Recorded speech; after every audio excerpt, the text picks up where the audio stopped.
पारस का पत्थर।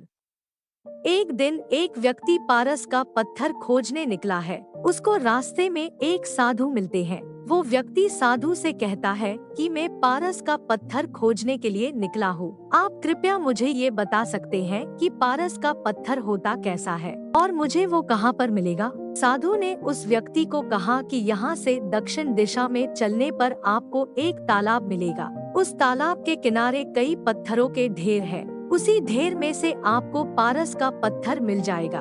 उस व्यक्ति ने साधु से पूछा कि मैं कैसे पहचानूंगा पारस के पत्थर को? इतने सारे पत्थरों के ढेर में से पारस का पत्थर कौन सा है?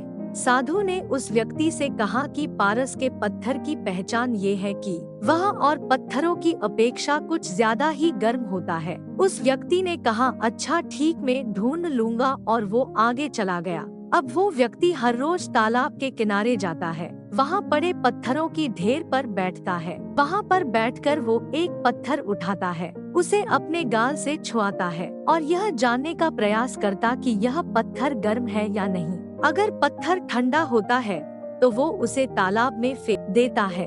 इस तरह पारस का पत्थर ढूंढते ढूंढते उसे कई बरस लग जाते हैं। हर रोज घर से आना और तालाब के किनारे बैठना, पत्थरों की ढेरियों से पत्थर उठाना और उसे तालाब में फेंक देना, यह उसका हर रोज का काम हो जाता है। एक दिन ऐसा आता है कि उसे पारस का पत्थर मिल जाता है। उसने एक पत्थर उठाया और उस पत्थर को गाल से छुआया। इस बार उसको वो पत्थर गर्म लगा, लेकिन हर रोज की तरह उसने इस पत्थर को भी तालाब में फेंक दिया। पत्थर तालाब में फेंकने के बाद उसको यह एहसास हो गया कि उसने उस पारस के पत्थर को तालाब में फेंक दिया है, जिसके लिए वो इतने वर्षों से कठोर परिश्रम कर रहा था। अब वो बहुत पछता रहा था।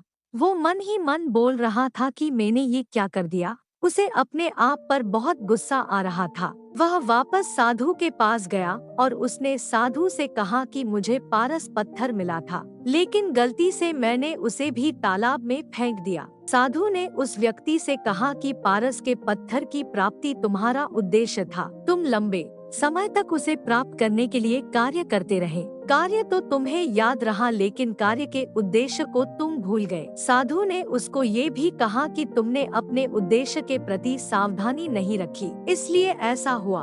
तुम तालाब के किनारे बैठकर पत्थर फेंकने को ही अपना उद्देश्य समझ बैठे थे, इसलिए तुम अपने कार्य के उद्देश्य को ही भूल गए थे। इसी तरह हम भी कई बार कोई कार्य बड़े ही उत्साह के साथ शुरू तो कर लेते हैं, किंतु धीरे धीरे जब समय बीतता है तो हम उस कार्य के उद्देश्य को ही भूल जाते हैं। हम उस कार्य को क्यों कर रहे थे और उसका उद्देश्य क्या था, ये हमें पता ही नहीं रहता है। ये सब होने का मुख्य कारण है ध्यान केंद्रित ना कर पाना। अगर आप आपके काम या लक्ष्य पर सही ढंग से ध्यान नहीं रखते हैं तो आप निश्चित रूप से अपना उद्देश्य भूल जाएंगे। इसलिए आप जो भी काम करते हैं उसके उद्देश्य को हमेशा याद रखें। आशा करती हूँ कि एक छोटी सी कहानी आपको पसंद आई होगी। कहानी पसंद आई हो तो लाइक, सब्सक्राइब और शेयर करें, और एक कहानी आपको कैसी लगी कमेंट करके बताएं।